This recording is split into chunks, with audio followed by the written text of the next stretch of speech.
Real trap shit. Like my life got hardwood flows on it. I don't walk on concrete, man. I walk on hardwood floors and ballin'. Like a person with no watch, I ain't got no time for the bullshit. Fuck! 2020 vision, shoot with good precision. Make the wrong decision, flatline you're missing. Time is money, so you only got 5 minutes. New drop top, that shit look like Carly. It's so fucking sexy, smoking weed just like a Marley. Dreadhead slanging, so them hoes dig it. If my sprite look like my chum, you know I'ma sip it. Real trap they shit. Call me Dr. Feel Good. That pussy up, make her feel good. She screaming, pull my hair. Fuck her, slap my ass. Pussy so wet, it feel like I'm taking a bath. Slip and slide pussy, you would think she no Trick Daddy. Fuck her. Welcome back to the Book of Juggulations on Premier Son of Prince Radio Networks via YouTube. As you all know, I'm your host, Junkie Fresh, and I am joined once again by the all-star, as voted by the people, producer Lucky Lex. How you doing today, sir? I'm doing pretty well myself, Juggy. Happy to be back working with you on your show. So you guys will please forgive me for the very impromptu 3.5 month hiatus. I've been working 7 days a week, but now that I have a little extra time on my schedule, of course I have to feed the people the things that they need to get further in this journey we call life. So the theme for today is which books really matter. I want you to keep this theme in mind as you listen throughout today's show. It's more of a subliminal message rather than very overt and open. So if you guys pay attention to a lot of the things I say, then you will get the theme for today. We were going to be entering into a marathon for Book of Juggulations, as in pretty much every week or every other week we want to put up at least one episode, sort of like when a hip-hop or rap artist goes on the mixtape circuit and they put out as many high-quality mixtapes out as possible in order to get, a record deal with, a major record label company. So, what are today's topics? You guys might want to know. First of all, shout out to my first roommate at the University of South Florida, Big Dave. What's up, man? I'm so proud of you. It's already been, almost a month now since you graduated. I heard you're back in Orlando doing big things and making a lot of money. I want to say I'm proud of you. I have a lot of other friends that graduated as well. Former members of the Leafs, Ashley and some of my other friends. You guys, I'm thinking about you. I hope you guys are all out there doing well. I really need to catch up with you guys. But for the time being, the way that I communicate to you is through the Book of Juggulations. So, let's get into the next topic.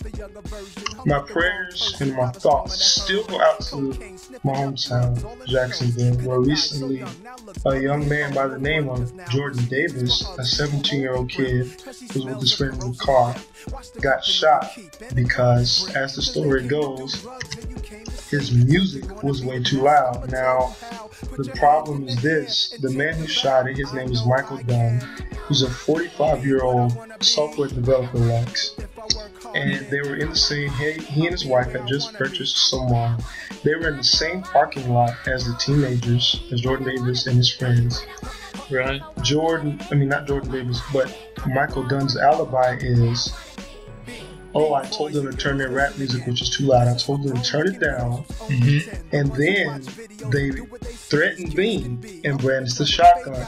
What? And then he shot into the car 8 times, obviously in the end result killing Jordan Davis. So wait, was his claim that they had a shotgun first? Exactly. And then it was in self-defense. Okay.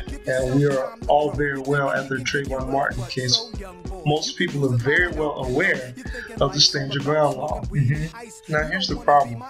When investigators got to the scene after they had thoroughly examined everything, they found not only no weapons in the teenager's vehicle, but they didn't find any signs that a weapon had possibly been there. Now, last I checked on the Huffington Post, for your resources for my listeners who might want to check sources, it's perfectly fine with me. I expect all my listeners to be intelligent. Michael Dunn is being held on bond, which has been undisclosed in his first, and right now he's on first-degree murder charges. Well, And here's the problem that I have with this situation, Lex. yeah. A lot of times in book of regulations, being a critical communication scholar that I am, Yeah. we end up talking about issues of race. Today, I would like to focus on stereotypes. But in this particular case, in this particular instance, we have to wonder that if the alleged killer, Michael Dunn, did not do this because of stereotypes, and because stereotypes play a large role in the different races that we have around the country. Yeah, they do. So if this is a middle-aged man, Mm-hmm. we assume that he's fairly well off, being the owner of his own company. Again, that's an assumption that I probably shouldn't make. And he shoots not once, not twice, but 8 times into another vehicle. And remember, he wasn't arrested until the next day, and then in court, he initially pleads not guilty. We have to wonder if even in our sunshiny state of Florida, are the laws really equal? Are they truly designed for the victim, or are they designed for the defendant? Because really, when you look at this law, and it's self-defense, and trust me, Right. I would be heavily in favor of this particular law Right. if in fact that every time, or at least 70 to 80% of the time in court, it played out to the person who'd been killed or who'd been hurt. Mm-hmm. But it appears that the law has been manipulated into what we'll say isolated incidents, the one being Jordan Davis, the other one being, say, Trayvon Martin, where the person who allegedly killed the other person, 2 white males killing a young black male, in fact, we look at that and say, well, the law has been twisted in favor of these individuals. They are now able to live on and not be prosecuted because it appears that they can use the law to their advantage. And I'm all for the right to have guns because I believe that you do have the right to defend yourself. But when we look at extreme cases like these, maybe some of our state legislators need to look at this law and see what needs to be done in order for future cases not to happen at all. What do you think about these ideas, Lex? Well, in regards to whether the law is catered to the defendant rather than the victim, that is true to a certain extent because, as the saying goes, innocent until proven guilty, and they need to go through the proper hoops and trials in order to, either be acquitted or found guilty itself. But as these laws sort of as you pointed out, they kind of perpetuate something here where it's like people can take advantage of them in certain ways. And they might not be doing it on purpose, but it just kind of works out in their favor that way. So they're not saying as they're performing the act, oh, I can get away with this because the law, is to my advantage. But it just kind of ends up working out that way. And they definitely need to be looked at again and kind of, reworked if, our government has the time for that. Right. The government never seems to have time for anything that's relevant these days, but I digress. Also recently, very well documented in all the major news networks, the shooting in Connecticut, the small city there, Newtown.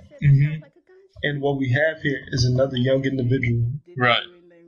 going into an elementary school and shooting innocent children.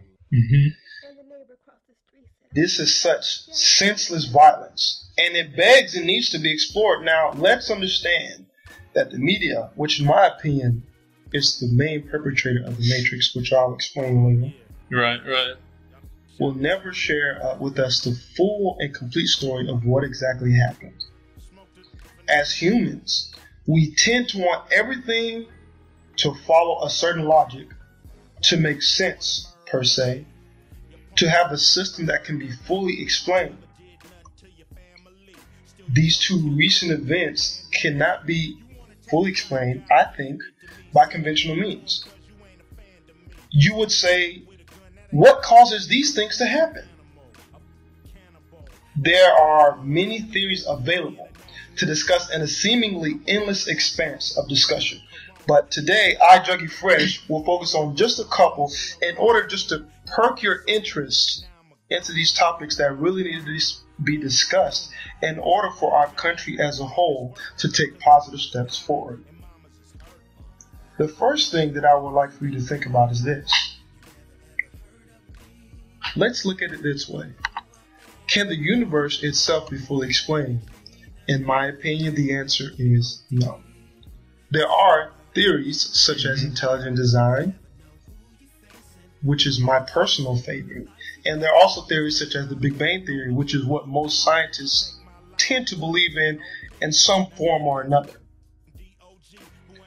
And it's based largely, obviously, on recent years of research. And of course, if we didn't have technology, even that wouldn't be possible. True that. Makes sense. Another question I would ask the audience is, can emotions be fully explained?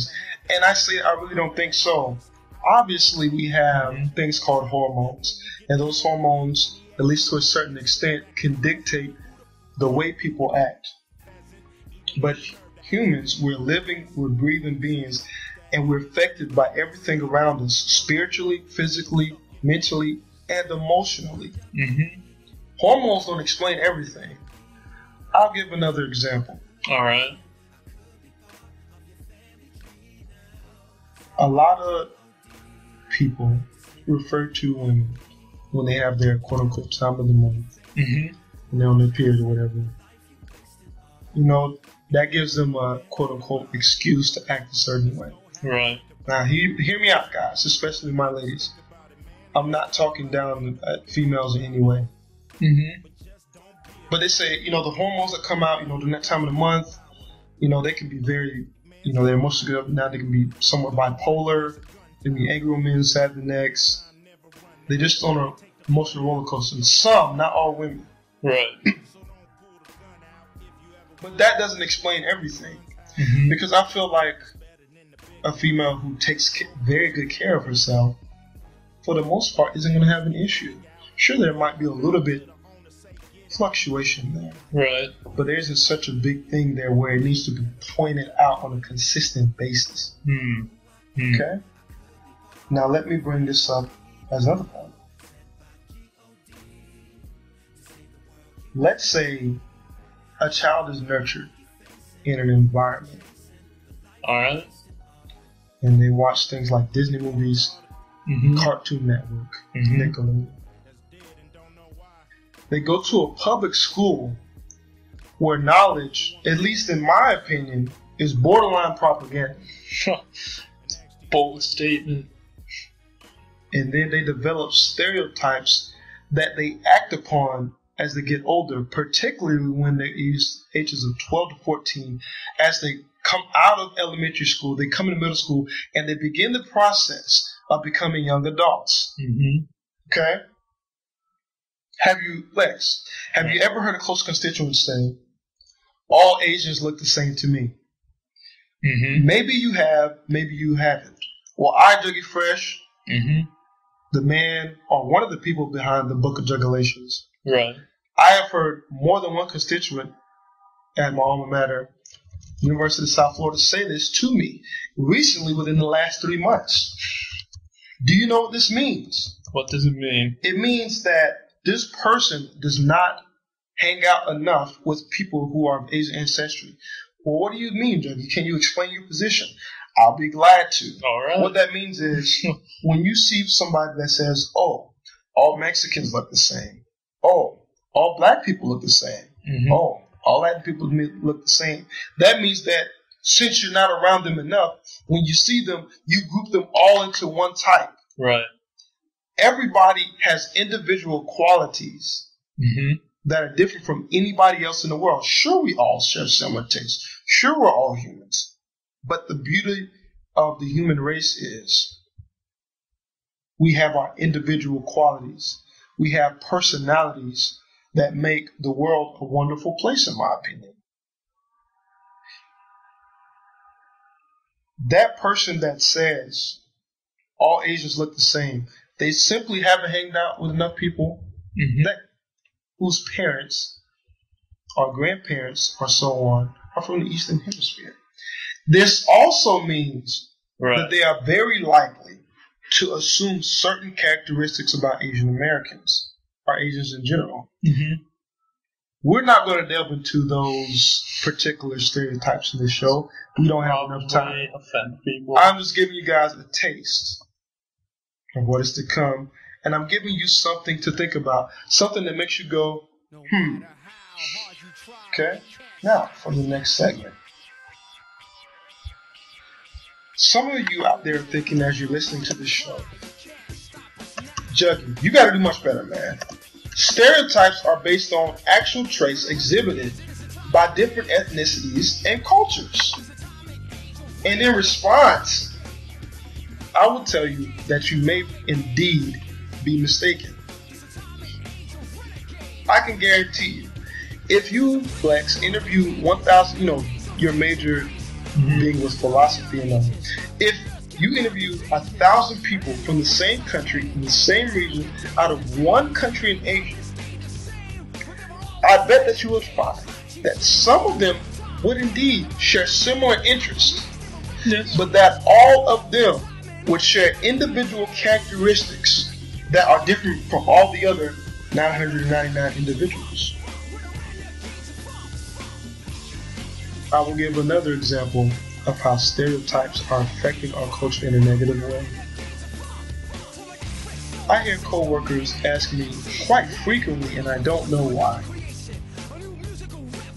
do all black people eat chicken and watermelon?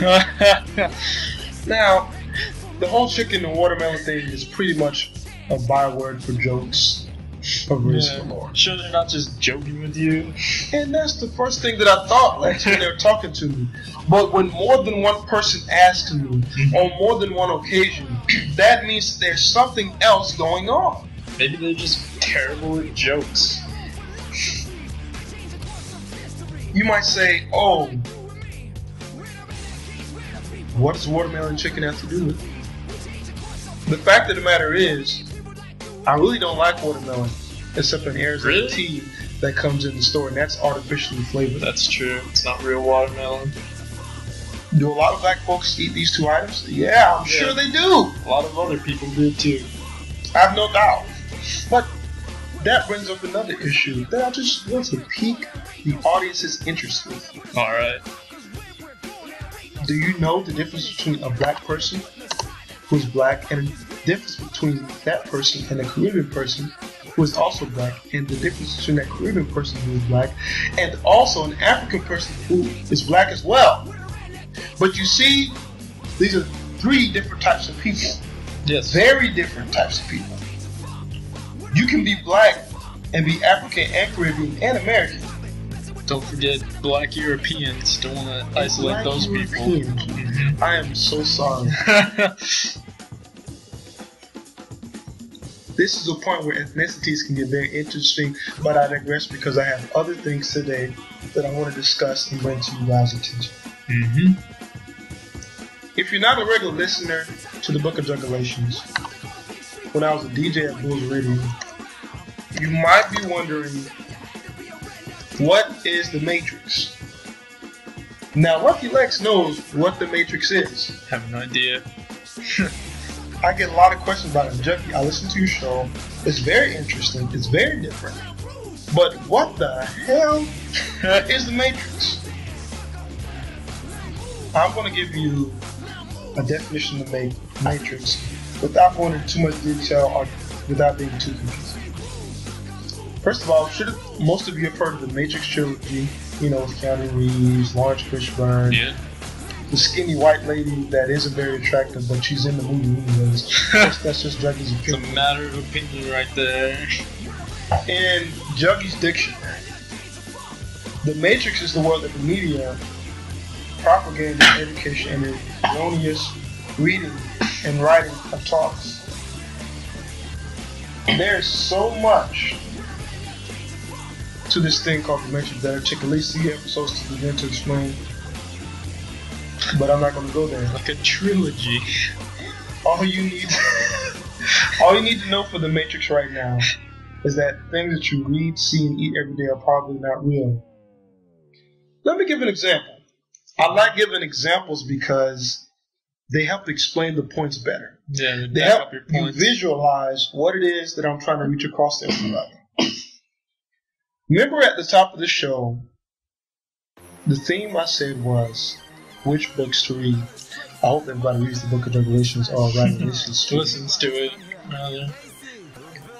Have you ever taken the time out when you visit your local grocery store, BJ's, Publix, Walmart, Sam's Club, Winn-Dixie, doesn't matter, Costco, doesn't matter. Doesn't matter. You pick up some bread. You look at the ingredients list. And one of the ingredients is bleached, enriched flour. I want you to marinate that in your brain for just a second. It's been bleached, then enriched. WTF times 3. What? So let me get this straight. They took flour. Yes. They bleached it. Do you know what bleach even does? Bleach is for white clothes to keep them white. Why would you want bleach in your body, first of all? I wish I knew more about this so I could, counter or agree with you, but sadly I don't know that much of this bleach-enriched flour. But I assume it's not that dangerous to us since we probably ingest it a lot.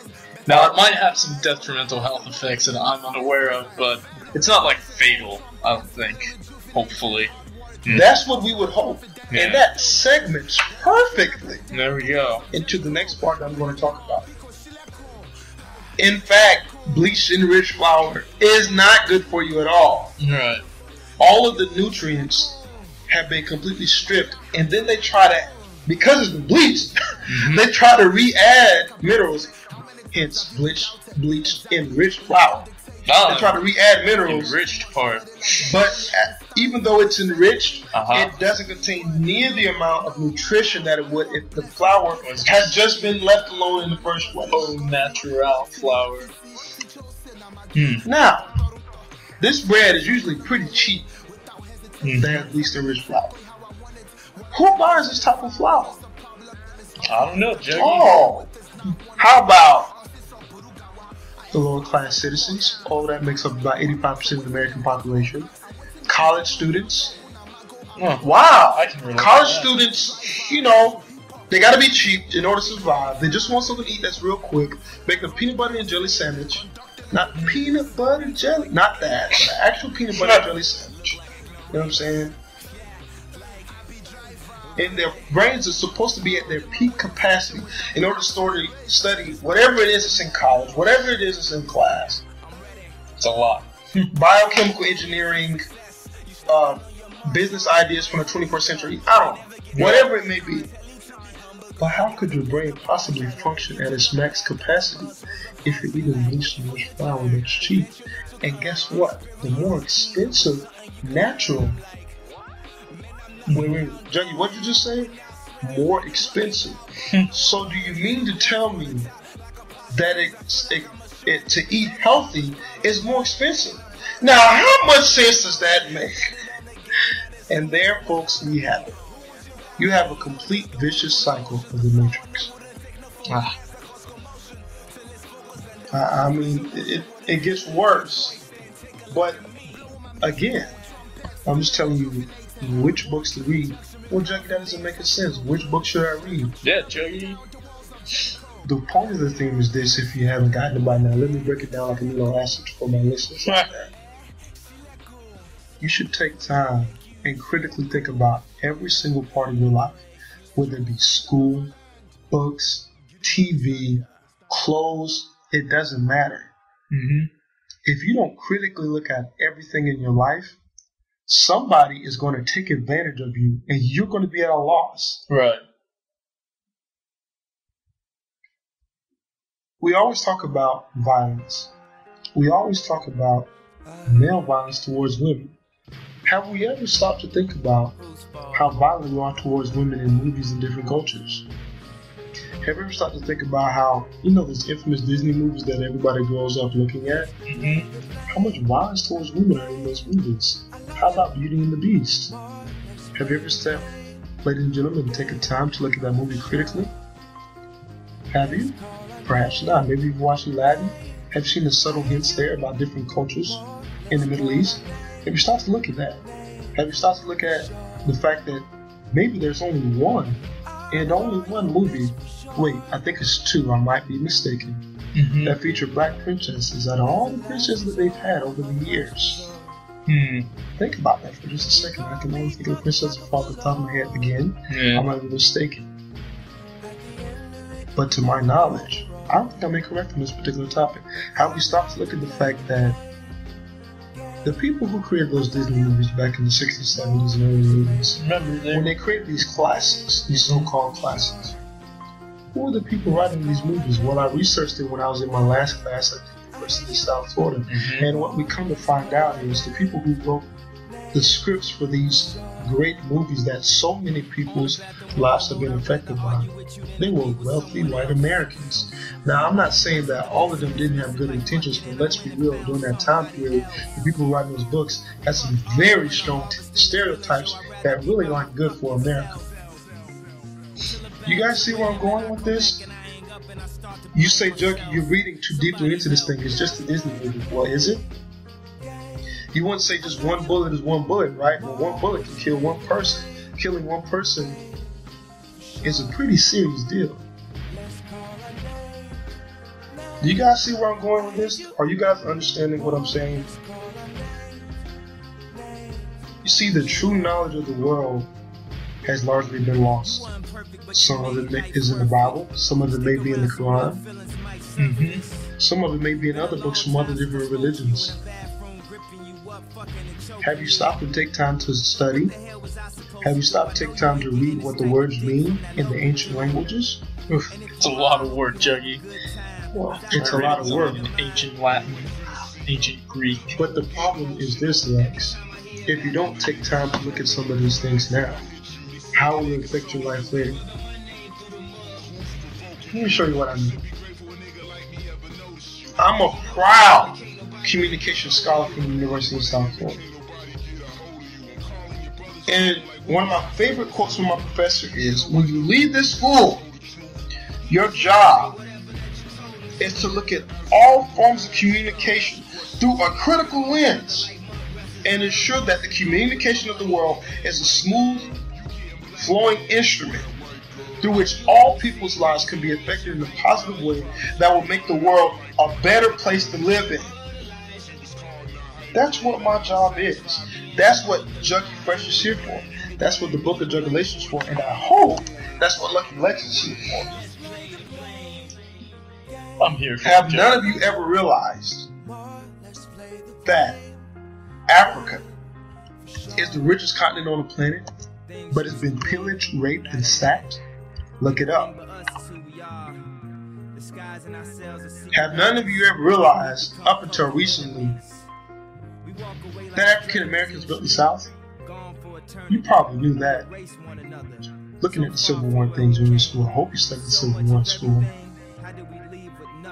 Have none of us ever realized, especially if you've been watching Discovery Channel and things like that, that almost every human being is extremely closely related, down to like 99.3%? That's really closely related. Really close. Have none of us ever realized that the gay and lesbian and Jewish population, these are normal people. Whether you believe they're sick or not probably depends upon your religious beliefs. But they're people just like you and me. To hate that person is an atrocity to the human race. If you don't agree with it, that's fine. Everybody has their own opinions. But the hatred toward these communities must stop. Definitely. And we're supposed to live in a free country, Lex. Yeah, we're supposed to. Have none of us ever realized that public education is now reduced to nothing more than propaganda that taxpayers, you and I, pay for? for teaching our school students, especially inner city schools, much about nothing. Let me give you an example. Jacksonville, right? These kids come out of high school. They don't know how to read. They don't know how to write.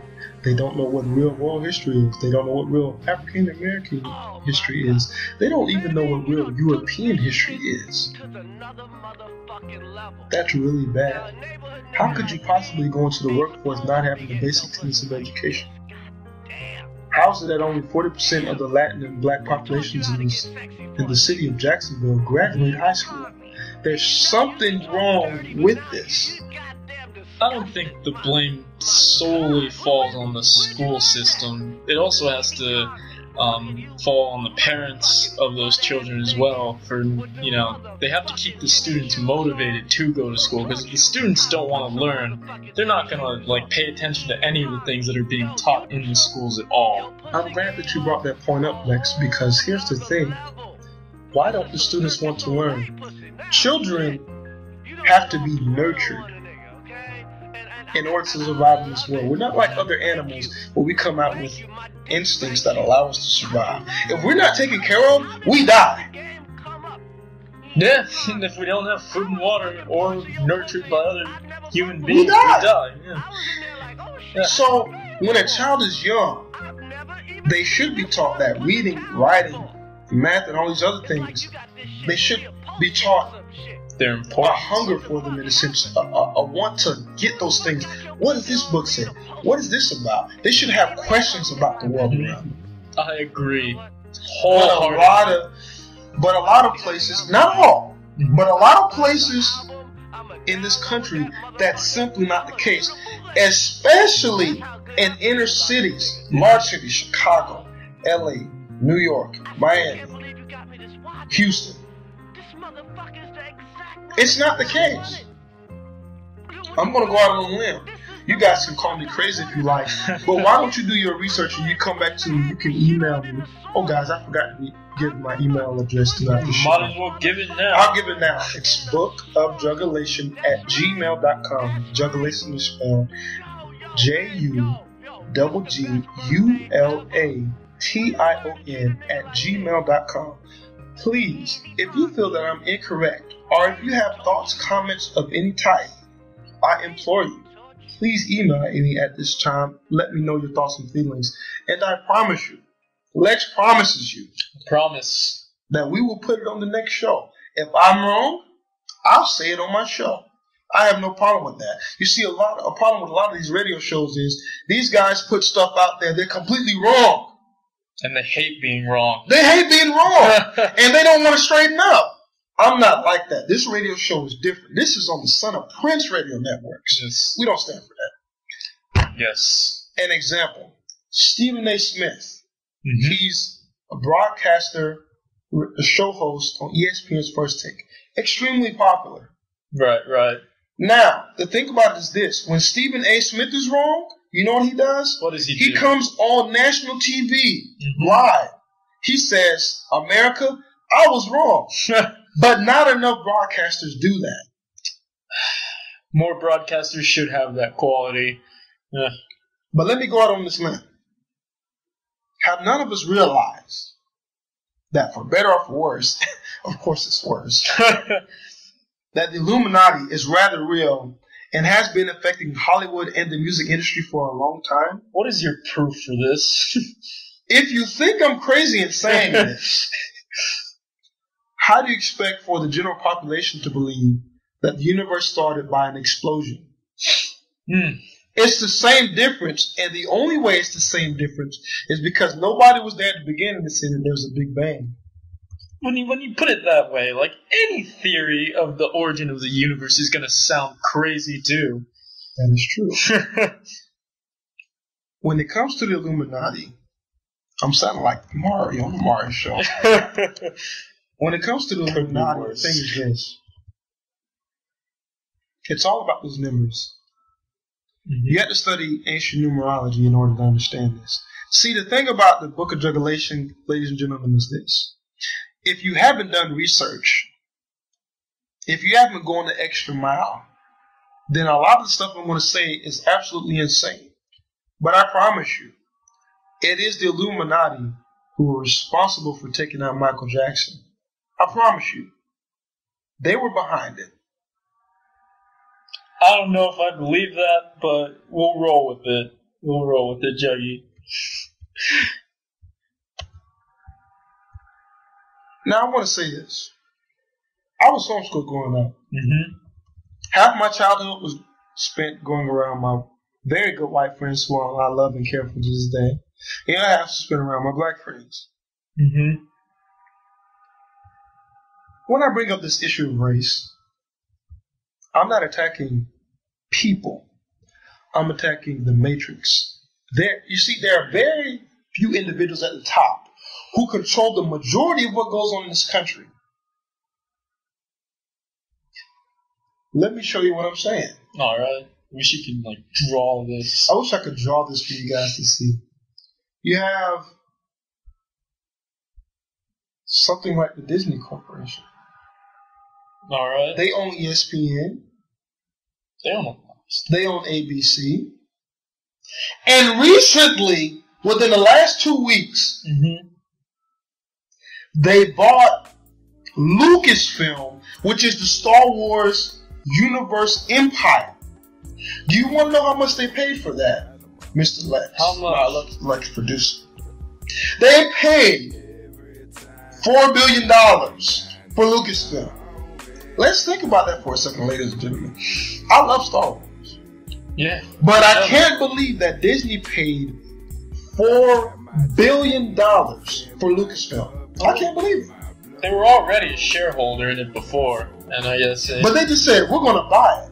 But I wonder why Disney was inclined to purchase such an independent group. The largest selling franchise of all time. Money, definitely money. That's what I think. Because, it's such a giant brand, and all the toys, the video games, the books, everything that goes along with it, they can make so much money from it. Because, if you look back in the 80s, it was such a big phenomenon, the 90s as well, that people just went crazy for it. People lined up just to see a trailer of The Phantom Menace, which didn't end up being that good in my opinion. It just depends on how you look at it. Yeah, but people just lined up to watch a trailer in the movie theaters. That's crazy. They didn't even care about the movie that was being shown. So when you buy something this big, you're obviously expecting a lot of in return from it as well. Plus, after seeing what they did with Marvel, I trust them more than I do Lucas himself. That man. Okay, guys, I'm going to wrap it up for today. I think that's enough. Shout out to my producer, Lucky Lex, my former producer, who's big balling as a PR executive, Dick Diaz. Shout out to music producers Anthony Tissio, Reggie Bailey, and thank you, Tony T, for this. This outro is off. This outro is just, it's so smooth. Lex, you're going to turn this thing up, man. Start playing it now. It's off the chain, man. Alright. This outro is so good. Thank you guys for listening. You guys can hit me up on YouTube, leave a comment. Again, the email address is bookofjugulation@gmail.com. That's JUGGULATION@gmail.com. Please leave me a message. Also, the Facebook page is BOJ Production Team, and the Twitter account is JuggyFresh @BOJ Radio. So I will see you guys next week. This is today's show. I think you guys have a pretty good idea of what books to read. Peace.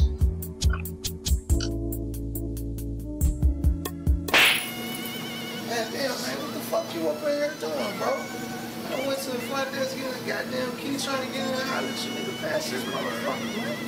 Why the fuck you sitting in here with your shirt off and shit, man? Ain't got no hoes in this motherfucker. Got the goddamn tub on this shit, man. What's wrong with you, man? Tripping, man.